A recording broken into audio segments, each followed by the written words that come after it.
প্রশ্নটা ছিল রাষ্ট্রভাষার। নবগঠিত পাকিস্তান রাষ্ট্রের রাষ্ট্রভাষা কি হবে, সরকারি কাজকর্মে কোন ভাষা ব্যবহার হবে, এই জায়গা থেকেই যে আন্দোলনের সূচনা, পরবর্তী পর্যায়ে সেখান থেকেই 1971-এ স্বাধীন বাংলাদেশের অভ্যুদয়। আমরা যদি তাকাই, বাংলাদেশের ইতিহাসে ২১ আমাদেরকে দিয়েছে গণমানুষের আন্দোলনের প্রেরণা। ২১ আমাদেরকে দিয়েছে রাজনৈতিক অধিকার নিয়ে কথা বলার সুযোগ। ২১ দিয়েছে আমাদের নিজস্ব জাতিসত্তা এবং সাংস্কৃতিক পরিচয়ের উপর নিজেদের বিশ্বাস। একই সঙ্গে ১৯৫২ সালের ২১শে ফেব্রুয়ারি আমাদের অর্থনৈতিক অর্জনের দিকেও এগিয়ে নিয়ে গেছে বা উজ্জীবিত করেছে। আজ আমরা কথা বলবো ২১-এর অর্থনৈতিক অর্জন নিয়ে। আমাদের সঙ্গে আছেন বিশিষ্ট অর্থনীতিবিদ অধ্যাপক মাহবুবুল্লাহ। স্যার, আপনাকে স্বাগত জানাচ্ছি আমাদের আজকের পর্বে। ধন্যবাদ। আমরা এর আগে ২১ নিয়ে কথা বলেছি, ২১-এর রাজনৈতিক অর্জন, ২১-এর সাংস্কৃতিক অর্জন, বিভিন্ন ধারায় আমরা কথা বলেছি। ঠিক সরাসরি বোঝা যায় না যে ২১ আসলে অর্থনীতির গতি প্রকৃতির কোন পরিবর্তনটা করলো। কিন্তু যদি আমরা দেখি যে পাকিস্তান পর্বে আমাদের যে অধিকারের যে বোধটা তৈরি হলো, তার মধ্যে প্রথমেই জড়িয়েছিল যে অর্থনৈতিক বঞ্চনা। তো সেখান থেকে যদি আমরা শুরু করি, তাহলে আপনি বিষয়টাকে কিভাবে ব্যাখ্যা করবেন? প্রথমেই আমি আমার শ্রদ্ধা জ্ঞাপন করছি ভাষা শহীদদের প্রতি। বরকত, সালাম, রফিক, জব্বার, তাদের পুণ্য স্মৃতির প্রতি। ভাষা আন্দোলনের সূচনা কিন্তু পাকিস্তান সৃষ্টির পূর্ব থেকে, কারণ এই ভাষার প্রশ্ন নিয়ে তাৎপর্যপূর্ণ প্রবন্ধ লিখেছেন আবুল মনসুর আহমদ 1945 সালে। ডক্টর মোহাম্মদ শহীদুল্লাহ ভাষা প্রশ্নে তার বক্তব্য দিয়েছেন। এরপর 1948 সাল থেকে ভাষা আন্দোলনের সূচনা হয় এবং ভাষা আন্দোলনের সূচনা পর্বে তমুদ্দুন মজলিস নামে একটা সাংস্কৃতিক সংগঠন ছিল, তারা বিশিষ্ট ভূমিকা পালন করে। ওই সময় পাকিস্তান সরকার যে ডাক টিকিট, লেফাফা, পোস্টকার্ড, মানি অর্ডারের ফর্ম ছাপিয়েছিল এবং প্রকাশ করেছিল, সেগুলোতে দেখা গেছে পাশাপাশি উর্দু এবং ইংরেজির ব্যবহার, বাংলার কোনো স্থান ছিল না। এটা দেখে ঢাকা বিশ্ববিদ্যালয়ের ছাত্র আব্দুল মতিন, তিনি এর মধ্যে একটা রহস্য খুঁজে পেলেন যে পাকিস্তানের নতুন শাসকরা তারা চাইছে যেন বাংলাকে একটা অবজ্ঞা এবং অবহেলা করতে। অথচ এই যে ৩-৪টি মাধ্যমের কথা বললাম, এগুলোতে বাংলা ভাষা থাকাটা খুবই জরুরি ছিল। কারণ এই অঞ্চলের লোক, যদিও তখন শিক্ষার হার খুব কম ছিল, তৎসত্ত্বেও যারা শিক্ষিত মানুষ তারা চিঠিপত্র লিখতেন, টাকা পাঠাতেন, তারপরে আরও বিভিন্ন কাজকর্মে তারা এগুলোর ব্যবহার করেছেন। তো সেখানে বাংলা ভাষা থাকাটা খুব জরুরি ছিল, প্রয়োজনীয় ছিল। তো এইটা একটা বঞ্চনা বোধের জন্ম দেয় এবং সেইটার প্রতিবাদেই 1948 সালের 11ই মার্চ পতাকা দিবস পালিত হয়। ভাষা আন্দোলনের যে প্রেক্ষাপট, সেই প্রেক্ষাপট নিয়ে চমৎকার গবেষণা করেছেন বদরুদ্দিন ওমর এবং তিনি দেখিয়েছেন ভাষা আন্দোলন যখন হয় তার পূর্বেকার 3-4 বছর তৎকালীন পূর্ব পাকিস্তানে বা পূর্ববঙ্গে অর্থনৈতিক সংকট খুব ঘনীভূত হয়ে উঠেছিল। গ্রামাঞ্চলে দুর্ভিক্ষ অবস্থা বিরাজ করছিল, খাদ্যের অভাবে হা অন্ন রব উঠেছিল, কৃষকদের অবস্থা খুবই খারাপ ছিল। অন্যদিকে কিছু কৃষক আন্দোলন বা কৃষক অভ্যুত্থানের ঘটনা ঘটে। তো তখন তেভাগা আন্দোলন, নানকার আন্দোলন, হাজংদের আন্দোলন এগুলো হয়েছে, যশোরে পঞ্চবটি আন্দোলন এগুলো হয়েছে। কিন্তু এই আন্দোলনগুলো একটা নির্দিষ্ট পকেটে সীমাবদ্ধ ছিল, ব্যাপক জনগণের মধ্যে এই আন্দোলন সাড়া তুলতে পারেনি। তার কারণ তখনকার বেশিরভাগ মুসলমান জনগোষ্ঠী এখানে, তারা মনে করেছিল এইসব আন্দোলন পাকিস্তানকে ধ্বংস করার জন্য করা হচ্ছে, যে কারণে সেই সময়কার কৃষক আন্দোলন খুবই সংগঠিত হলেও এবং এর জন্য বড় ত্যাগ স্বীকার করলেও নেতৃত্ব এবং সাধারণ কৃষকরা বিভিন্ন এলাকায়, কিন্তু সেই আন্দোলন ব্যাপকতা লাভ করতে পারেনি। আরেকটা হচ্ছে যে পাকিস্তান সৃষ্টি যেটা হয়েছিল সেটা ছিল তৎকালীন বিকাশমান মধ্যবিত্তের, আমি বলবো পূর্ববঙ্গের মধ্যবিত্তের, মুসলিম মধ্যবিত্তের আকাঙ্ক্ষার ফল। সেটা সম্পর্কে ক্যান্টবেল স্মিথের একটা বই আছে, মুসলিম ইন মডার্ন ইন্ডিয়া। এই বইতে ক্যান্টবেল স্মিথ দেখিয়েছেন যে মুসলিম লীগ শুরুতে আপনার ভূস্বামী, জমিদার এদের একটা দল ছিল, কিন্তু 30-এর দশকের মাঝামাঝি এসে এটা আস্তে আস্তে জনগণের দলে পরিণত হতে শুরু করলো এবং ব্যাপকভাবে মুসলিম মধ্যবিত্তরা এই মুসলিম লীগের মধ্যে প্রবেশ করতে শুরু করলো। এবং তারপরেই কিন্তু আপনার মুসলমানদের যে বিভিন্ন দাবি দেওয়া এবং বিভিন্ন অর্থনৈতিক দাবি দেওয়া, এইগুলো নিয়ে আন্দোলন শুরু হলো। এবং এরই প্রেক্ষাপটে 1940 সালে লাহোর প্রস্তাব, তারপরে পাকিস্তান সৃষ্টি। তাইলে দেখা যাচ্ছে একটা, সেটা হচ্ছে যেটা আমাদের এই অঞ্চলের যে মধ্যবিত্তের যে বিকাশ, সেই বিকাশ যদি আমরা লক্ষ্য করি তাহলে দেখব এটা মোটামুটি শক্তিশালীভাবে শুরু হয়েছিল 30-এর দশকের দিকে, এটা আরও বিকশিত হয়। এবং এই যে ভাষা আন্দোলন হলো 52-তে, 48-এ যেটা সূচনা হলো সক্রিয়ভাবে, সেই আন্দোলনও কিন্তু মূলত হচ্ছে এই মধ্যবিত্তের বিকাশের একটা আকাঙ্ক্ষা। কারণ তারা মনে করেছিল যে ঐক্যবদ্ধ পাকিস্তানে উর্দু যদি রাষ্ট্রভাষা হয় তাহলে মধ্যবিত্ত হিসেবে, পেশাজীবী হিসেবে তাদের বিকাশের পথ রুদ্ধ হবে। কারণ তখনকার অর্থনৈতিক প্রেক্ষাপটে সাধারণ মধ্যবিত্ত, শিক্ষিত মধ্যবিত্ত, লিটারেট মিডল ক্লাস, এদের যে ব্যাপারটা ছিল সেটা হলো সরকারি চাকরির কথা চিন্তা করত। এবং সরকারি চাকরি যখন করতে হলে দাপ্তরিক কাজকর্ম কোন ভাষায় হবে সেটা কিন্তু খুব গুরুত্বপূর্ণ। এখন উর্দু যদি রাষ্ট্রভাষা হয়ে যায় তাহলে দাপ্তরিক কাজকর্মও করতে হবে উর্দু ভাষায়, যেটা এখানকার বাংলা ভাষাভাষী জনগণ তাতে অভ্যস্ত নয় এবং সেই শিক্ষাও তাদের নাই।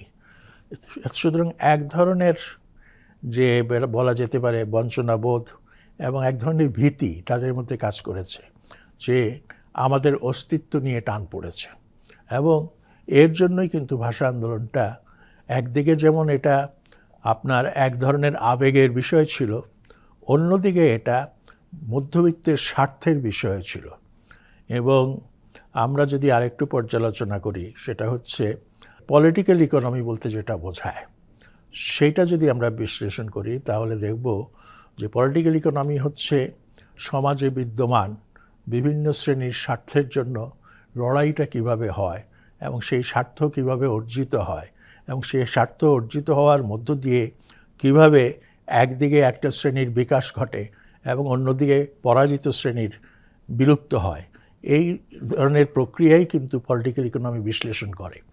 ভাষা আন্দোলনের মধ্য দিয়ে যেটা হলো সেটা হচ্ছে আমাদের মধ্যবিত্তের বিকাশের পথ আরও একটু উন্মুক্ত হলো এবং এই বিকাশের পথ উন্মুক্ত হওয়ার ফলেই কিন্তু পাকিস্তান ভিত্তিক চাকরির প্রতিযোগিতায় এবং তৎকালীন পূর্ব পাকিস্তান প্রদেশে চাকরিতে আমরা একটা জায়গা করে নিলাম। এর পাশাপাশি আরেকটি বোধের জন্ম হয়, সেটা হচ্ছে রাষ্ট্রের বা কেন্দ্রীয় সরকার যে সম্পদগুলো খাজনা ট্যাক্সের মাধ্যমে অর্জন করে সেটার বন্টন কিভাবে হবে। তো সেটার বন্টন নিয়ে শুরুতেই কিন্তু প্রতিবাদ ছিল, কারণ তৎকালীন পূর্ব পাকিস্তানকে বঞ্চিত করা হচ্ছিল, যে কারণে মাওলানা আব্দুল হামিদ খান ভাসানী, তিনি তখন পূর্ব পাকিস্তান লেজিসলেটিভ অ্যাসেম্বলির সদস্য ছিলেন। তিনি এই লেজিসলেটিভ অ্যাসেম্বলির এক ভাষণে বললেন, আমরা কি সেন্ট্রাল গভর্নমেন্টের গোলাম? আমরা যেই রাজস্ব কেন্দ্রীয় সরকারকে দেই এবং সেটা পরিমাণে পশ্চিম পাকিস্তানের চাইতে বেশি, কাজেই সেই রাজস্বের উপর আমাদের সুনির্দিষ্ট হক আছে, সুনির্দিষ্ট অধিকার আছে। সেই হকটা, সেই অধিকারটা আমাদেরকে দিতে হবে। এবং এর মধ্য দিয়ে আরেকটা জিনিস যেটা আসলো, সেটা হলো শুধু সম্পদ বন্টনের প্রশ্ন না, এবং সম্পদ বন্টনের মধ্য দিয়ে কিন্তু শ্রেণীগত বিকাশ হয়। তো এই মধ্যবিত্ত থেকে উচ্চবিত্ত এবং যেটাকে বলা যায় এন্টারপ্রেনার ক্লাস, উদ্যোক্তা শ্রেণীর যে সৃষ্টি হওয়ার যে ব্যাপারটা, সেটাও কিন্তু আসলো। এবং তৎকালে যেহেতু পূর্ব পাকিস্তান এবং পশ্চিম পাকিস্তান কোথাও তেমন কোনো যেটাকে বলে ইন্ডাস্ট্রিয়াল ক্লাস বা শিল্পপতি শ্রেণী ছিল না, পশ্চিম পাকিস্তানেও কিন্তু ছিল না। এবং কলকারখানা পশ্চিম পাকিস্তানেও খুবই কম ছিল, পূর্ব পাকিস্তানেও খুব কম ছিল। এই ঢাকেশ্বরী কটন মিল, মোহিনী মিল, এই জাতীয় কিছু মিল আর কিছু জুট বেলিং প্রেস, এগুলো ছিল। পশ্চিম পাকিস্তানেও সে একই পরিমাণ দুরবস্থা ছিল। তো পশ্চিম পাকিস্তানের ভাগ্য ভালো যে সেখানকার কিছু বাসিন্দা আফ্রিকা এবং বার্মায় ব্যবসা বাণিজ্য করত। তো জিন্নাহ সাহেব পাকিস্তান হওয়ার পরে তাদেরকে চিঠি লিখলেন যে তোমাদের নতুন রাষ্ট্র হয়েছে, তোমরা ব্যবসা বাণিজ্য করছো বিদেশে, তোমরা এখন দেশে চলে এসে তোমাদের পুঁজি বিনিয়োগ করো এবং আমরা রাষ্ট্রের পক্ষ থেকে যতটা সহায়তা দেওয়ার প্রয়োজন তা করব। এদের মধ্যে আদমজিরা ছিলেন, দাউদ ছিলেন এবং আরও অন্যান্য বোহরারা ছিল, আরও অন্যান্য গোষ্ঠী ছিল। ওরা ছিল পশ্চিম পাকিস্তান ভিত্তিক। স্বাভাবিকভাবে ওরা পশ্চিম পাকিস্তানকেই তাদের পুঁজি বিনিয়োগের স্থান হিসেবে বেছে নিল। অন্যদিকে আমরা পরবর্তীকালে দেখলাম আদমজি, তারও অবস্থান পশ্চিম পাকিস্তানে। সে কিন্তু পূর্ব পাকিস্তানের জুট মিল, এশিয়ার বৃহত্তম জুট মিলটা প্রতিষ্ঠা করলো। আর বাঙালি মধ্যবিত্তের মধ্য থেকে এই ধরনের ব্যবসায়ী শ্রেণী, এন্টারপ্রেনার ক্লাস খুব একটা যে গড়ে উঠতে পেরেছে তা না, খুব সময় লেগেছে এবং তার জন্য রাষ্ট্রীয় সমর্থনের প্রয়োজন ছিল। তবে এই রাষ্ট্রীয় সমর্থনটা এসছে অনেক পরে, 60-এর দশকের দিকে বড় আকারে। পিকিক বলে একটা সংস্থা গঠন করা হয়েছিল। সেই সংস্থা ঋণ দিয়েছিল এখানে কলকারখানা গড়ার জন্য, এবং এই কলকারখানা গড়তে গিয়ে কেবল 20% পুঁজি দিলেই বাকি 80% রাষ্ট্রের পক্ষ থেকে দেওয়া হতো। এবং সেভাবে কিন্তু এখানে তৎকালীন পূর্ব পাকিস্তানে বেশ কিছু jute mill, sugar mill, paper mill এগুলো হয়েছে, সিমেন্টের কারখানা এগুলো হয়েছে, ম্যাচ ফ্যাক্টরি এগুলো হয়েছে। এগুলোর মালিকদের মধ্যে পশ্চিম পাকিস্তানিরাও ছিল, আমাদের এই অঞ্চলের বাঙালিরাও ছিল। এবং এইখানে ইস্পাহানির একটা বিরাট ভূমিকা ছিল। ইস্পাহানি কিন্তু নিজেকে সবসময় পূর্ব পাকিস্তানি মনে করতেন, যদিও তারা উর্দু ভাষাভাষী ছিলেন তাদের পরিবারের মধ্যে। এবং ইস্পাহানি ছিল পাকিস্তান মুসলিম লীগের কোষাধ্যক্ষ এবং পাকিস্তান মুসলিম লীগের অর্থায়নে সে বিরাট ভূমিকা পালন করেছে। পরবর্তীকালে এই ইস্পাহানি এই অঞ্চলে যে বিরোধী আন্দোলন গড়ে উঠেছিল আওয়ামী লীগের নেতৃত্বে, আওয়ামী মুসলিম লীগ, পরবর্তীকালে ন্যাশনাল আওয়ামী পার্টি, এই দলগুলোকেও তিনি আর্থিক সহায়তা দিয়েছেন। এইখানে যে শিল্পোদ্যোক্তা শ্রেণী গড়ে উঠল, আমরা দেখলাম যেখানে আজাক্স জুট মিল বা ডেল্টা জুট মিল বা এই যে চাঁদপুরে আরও আছে বিভিন্ন গোষ্ঠী, এই গোষ্ঠীগুলো কিন্তু এদের উদ্ভব, বিকাশ সম্ভব হয়েছিল ভাষা আন্দোলনের কারণে। কারণ ভাষা আন্দোলন শুধু আমাদের ভাষাকে প্রতিষ্ঠিত করেনি, সঙ্গে সঙ্গে আপনার আমাদের অর্থনীতিতে আমাদের যে প্রতিষ্ঠা সেটাও কিন্তু সম্ভব করেছে। এখান থেকে যদি আমরা মোটা দাগে দুইটা ব্যাপার আমরা ধরি, একটা হলো যে মধ্যবিত্ত শ্রেণীর হয়ে ওঠা বা তাদের অধিকার সচেতন হয়ে ওঠা, এবং আরেকটি আপনি বললেন যেটা 60-এর দশকে পুঁজির যেটা বিকাশ এবং নতুন শিল্পের যে উত্থান, এই ব্যাপারটা ঘটছে এবং এর সব কিছুর পিছনে রাষ্ট্রভাষার একটা সম্পর্ক এর সঙ্গে একটু জড়িয়ে আছে। উর্দু মুসলমান পরিবারগুলোরই তো ভাষা ছিল, এমনকি পূর্ব বাংলার সম্ভ্রান্ত শ্রেণী বা অভিজাত শ্রেণীর পারিবারিক ভাষা হিসেবে উর্দু ব্যবহৃত হতো। উর্দু কিন্তু পশ্চিম পাকিস্তানেরও ভাষা নয়, এবং এখনও যে পরিসংখ্যান পাওয়া যায় সেই পরিসংখ্যানে সেখানকার মাত্র 4% লোক উর্দু ভাষায় কথা বলে। বাকিরা কেউ পাঞ্জাবের যারা, তারা পাঞ্জাবি ভাষায়, যারা উত্তর পশ্চিম সীমান্ত প্রদেশের বাসিন্দা তারা পশতু ভাষায়, বেলুচিরা বেলুচ ভাষায় কথা বলে। ওগুলিই তাদের মাতৃভাষা। অর্থাৎ পাকিস্তান জন্মলগ্ন থেকেই ছিল একটা মাল্টিলিঙ্গুয়াল স্টেট, মানে বহু ভাষাভাষী জনগোষ্ঠীর রাষ্ট্র। আর আমরা তৎকালীন পূর্ববঙ্গ বা পূর্ব পাকিস্তানে আমরা তো বাংলা ভাষাভাষী ছিলাম এবং আমরাই ছিলাম মেজরিটি। জিন্না সাহেব ভাবলেন যে এইরকম একটা দেশে বিচিত্র ভাষাভাষী যার জনগোষ্ঠী, তাদের মধ্যে যোগসূত্র প্রতিষ্ঠা করতে হলে একটা লিঙ্গুয়া ফ্রাঙ্কা, কমন ল্যাঙ্গুয়েজ একটা দরকার। এবং সেই সময় ভারতবর্ষের যারা অভিজাত শ্রেণী তাদের পরিবারে উর্দু ভাষা ব্যবহৃত হতো।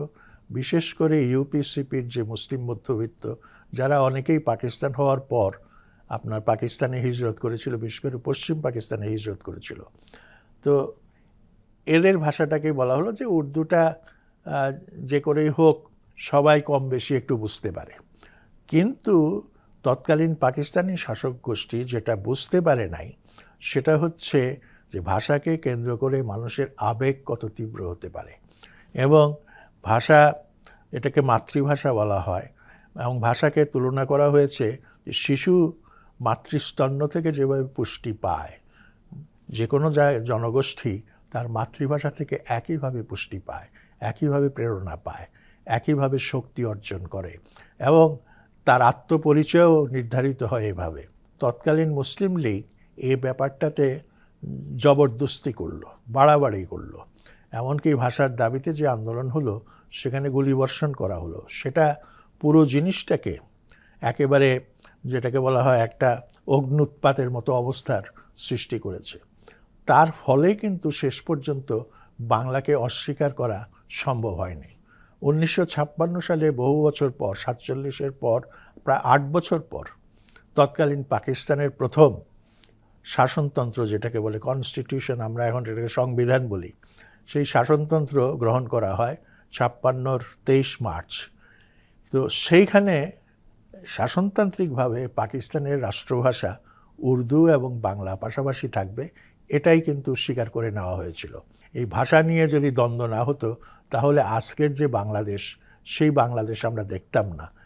যে রাষ্ট্র আমরা এখন, যে রাষ্ট্রে বাস করি, যে রাষ্ট্রের নাগরিক হওয়ার জন্য আমরা গর্ববোধ করি এবং বিশ্বে আমাদের একটা ভিন্ন পরিচয় তৈরি হয়েছে, সেইটা সম্ভব হয়েছে ভাষিক যে পরিচয়, সেই অর্জনের যে লড়াই, সেই লড়াইয়ের মধ্য দিয়ে। পিছিয়ে পড়ার মধ্য দিয়েও কিন্তু আমরা বেশ কিছু অর্জন এবং অগ্রগতি করেছি।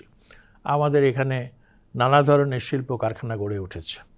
এইখানে তো গার্মেন্টস একটা বড় কারখানা, এবং গার্মেন্টসের যে ব্যাকওয়ার্ড লিঙ্কেজ ইন্ডাস্ট্রি, যেগুলো টেক্সটাইল মিল, সুতো মিল, এগুলো হয়েছে। এমনকি চামড়া শিল্পেরও বিকাশের একটা সম্ভাবনা দেখা দিয়েছে। আর এছাড়াও ছোটোখাটো বহু রকমের শিল্প এখানে গড়ে উঠেছে, এবং আমরা তো বিশাল পরিবর্তন দেখছি। ঢাকার স্কাইলাইন বিশালভাবে পরিবর্তিত হয়েছে। হ্যাঁ, এখানে গগনচুম্বী অট্টালিকা তৈরি হচ্ছে। শুধু ঢাকা নয়, চট্টগ্রাম, রাজশাহী এবং অনেক জেলা শহরগুলোতে এই অবস্থা দেখা যাচ্ছে।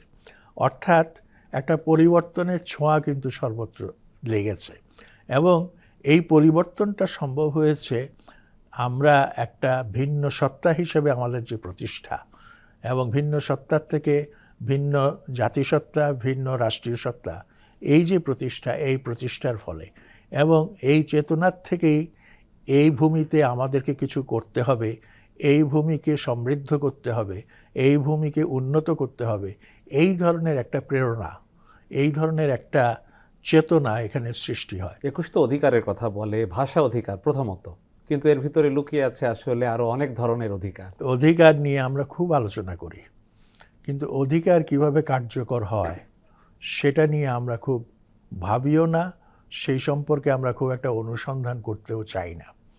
কার্ল মার্কসের একটা কথা আছে, সেটা হচ্ছে rights cannot be higher than the form of the society. সমাজ ব্যবস্থা যেরকম তার সঙ্গে সঙ্গতি রেখেই অধিকারের বিকাশ হবে, এর বাইরে যাওয়ার কোনো সুযোগ নাই। সামন্ত সমাজও ভূস্বামীদের অধিকার আর ভূমিদাসদের অধিকার কিন্তু একরকম ছিল না। একইভাবে পুঁজিবাদী সমাজে ওয়েজ সার্ভ, মজুরি দাসত্ব, এই মজুরি দাসত্বের বাইরে কিন্তু অধিকার খুব একটা বিকশিত হয় না। আমরা নিশ্চয়ই অধিকারের কথা বলবো, সমান অধিকারের কথা বলবো, সাম্যের কথা বলবো। এটা আমাদের অ্যাসপিরেশন, অর্জনের লক্ষ্য হিসাবে থাকবে। এবং এই অধিকারের কথা বলতে গিয়ে নানা ধরনের গণতান্ত্রিক অধিকার, বাক স্বাধীনতা, ব্যক্তি স্বাধীনতা, সংবাদপত্রের স্বাধীনতা, ইদানিংকালে আবারও আসছে যে ইন্টারনেট এবং অন্যান্য মাধ্যমের যে স্বাধীনতা, এই স্বাধীনতার প্রশ্নগুলো আসছে। এছাড়া আরও অধিকারের মধ্যে যে কথা আসছে সাধারণ গরিব মানুষের জন্য দারিদ্র্য থেকে মুক্তি, ক্ষুধা থেকে মুক্তি, আবার স্বাস্থ্যের অধিকার, শিক্ষার অধিকার, বাসস্থানের অধিকার, এইগুলো আসছে। অর্থাৎ একটা সভ্য সমাজের নাগরিক হিসাবে মানুষের যেটুকু ন্যূনতম না থাকলে নয়, সেইটা কিন্তু রাষ্ট্রকে এবং সমাজকে নিশ্চিত করতে হবে। কাজেই অধিকারের লড়াইটাও কিন্তু পুঁজিবাদের বিকাশের সঙ্গে সঙ্গে এটা সম্প্রসারিত হয়েছে। ওই সময় ইউরোপেও সরকারি উচ্চ পদে, রাষ্ট্রের উচ্চ পদে নারীদেরকে কল্পনা করা যেত না। কিন্তু নারী অধিকারের প্রশ্নটা এই পুঁজিবাদের বিকাশের মধ্য দিয়েই কিন্তু এখন বেশ বলিষ্ঠভাবে উচ্চারিত হচ্ছে। তো সুতরাং অধিকার একটা বিবর্তনের বিষয় এবং সমাজ রূপান্তরের সঙ্গে এটা সম্পর্কিত, এবং যে অধিকারগুলো নিশ্চিত না করলে সমাজ বিকশিত হতে পারে না, অর্থনীতি বিকশিত হতে পারে না, তখন সেই অধিকারগুলোকে নিশ্চিত করতে হয়। আমেরিকাতে সিভিল ওয়ার হয়েছিল। সিভিল ওয়ারের মূল কারণটা কি? দাসপ্রথার বিরুদ্ধে যে লড়াই, সেই প্রশ্নেই কিন্তু সিভিল ওয়ার হয়েছিল। কিন্তু মজার ব্যাপার হচ্ছে এর পেছনে একটা অর্থনৈতিক স্বার্থ লুকিয়েছিল। আমেরিকার উত্তরাঞ্চলের যারা, তারা চাইলেন দাসপ্রথার অবসান, আর দক্ষিণাঞ্চলের যারা, তারা চাইলেন দাসপ্রথা টিকে থাকুক। কারণ তারা দাসদেরকে ব্যবহার করে তুলার চাষ করে, এবং এই ব্যবস্থাটা থাকলে তাদের তুলার চাষে ব্যবসাটা বেশ লাভজনক হয়। অন্যদিকে উত্তরের যারা, তারা চাইলো তারা কলকারখানা করেছে, ইন্ডাস্ট্রি করেছে, তারা আর ওই ধরনের তুলা চাষের মধ্যে আবদ্ধ না। সেই ইন্ডাস্ট্রির জন্য ফ্রি লেবার, মুক্ত শ্রমিক দরকার, এবং সেই জন্যই তারা দাসরা তো মুক্ত না, তো তারা চাইলো যে দাসপ্রথা উচ্ছেদ হোক। তো এই আমি এই কথাগুলোর অবতারণা করছি, হয়তো অনেকের কাছে এগুলো খুব প্রাসঙ্গিক মনে হবে না, কিন্তু যেটা বলতে চাই সেটা হচ্ছে যে একদিকে যেমন মধ্যবিত্তের বিকাশ বা আপনার উদ্যোক্তা শ্রেণীর বিকাশ, তার পাশাপাশি সমাজের যে অন্তজ শ্রেণী, সাবাল্টার্ন ক্লাস, তারাও কিন্তু তাদের বিকাশের পথ হাতড়াচ্ছে, এবং তারাও কিন্তু সচেতন হওয়ার চেষ্টা করছে, তারাও সচেতন হচ্ছে তাদের মতো করে। তো দুর্ভাগ্যের বিষয় যে আমাদের এই অঞ্চলে একসময় কৃষক আন্দোলন, শ্রমিক আন্দোলন খুব শক্তিশালী ছিল। ভাষা আন্দোলনকে কেন্দ্র করে যে আন্দোলনটা হয়েছে, তখন তার পাশাপাশি কিন্তু আমি যে কৃষক আন্দোলনের কথা বললাম এবং শ্রমিক আন্দোলন, সেগুলো বেশ জোরদার ছিল। আমাদের দুর্ভাগ্য বর্তমান বাংলাদেশে এই কৃষক শ্রমিকদের বা অন্যান্য মেহনতি মানুষের আন্দোলনটা তেমন তীব্র নয় বলেই এখানে আপনার একটা অলিগার্ক শ্রেণী শেখ হাসিনার আমলে বিকশিত হয়েছিল, এবং তাদের বিকাশের ইতিহাসটা হয়তো আরও পুরনো, আরও পেছনে, কিন্তু সেই সময় এটা ফুলে ফেঁপে উঠেছে। তো সমাজের শক্তির, ক্ষমতার ভারসাম্য না থাকার ফলেই কিন্তু এই অবস্থাটা সৃষ্টি হয়েছে। ভাষা আন্দোলন আমাদেরকে যে পুঁজিটা দিয়েছে, এইখানে পুঁজি বলতে আমি বলবো যে মানব সম্পদের পুঁজি, এই পুঁজি ব্যবহার করে আমরা যতদূর অগ্রসর হতে পারতাম, যে কোনো কারণেই হোক, আমাদের রাজনীতির ব্যর্থতার কারণে সেটা অনেক দূরে চলে গেছে, অনেক পিছিয়ে পড়েছে। তো এখান থেকে বেরিয়ে আসতে গেলে আমাদেরকে সচেতনভাবে নতুন রাজনীতি, নতুন গণতন্ত্র, নতুন সমাজ গড়ে তুলতে হবে। আমরাও তাই মনে করি আসলে, যে নতুন সমাজ, নতুন রাষ্ট্র এবং নতুন যে মানুষ, তাদের চিন্তা থেকেই আমরা আসলে আমাদের অধিকারের কথা বলতে পারবো। তারপরেও সমাজে শ্রেণীভাগ থাকবে, মানুষ তার অধিকার নিয়ে লড়াই করে চলবে এবং নতুন স্বপ্নে তার দিনগুলো আবার যাপন করা শুরু করবে। আজকের অনুষ্ঠানে কথা বলার জন্য স্যার আপনাকে বিশেষভাবে ধন্যবাদ জানাচ্ছি। আমরা চাই বাংলাদেশের অধিকারের প্রশ্নে, বাংলাদেশের অর্থনীতির প্রশ্নে আমরা যতদিন আরও বেশি আমাদেরকে একাত্ম করতে পারব, তত বেশি আমাদের দেশ এগিয়ে যাবে। বাংলাদেশ অগ্রগতিতে যাক। সবাই ভালো থাকুন। ধন্যবাদ।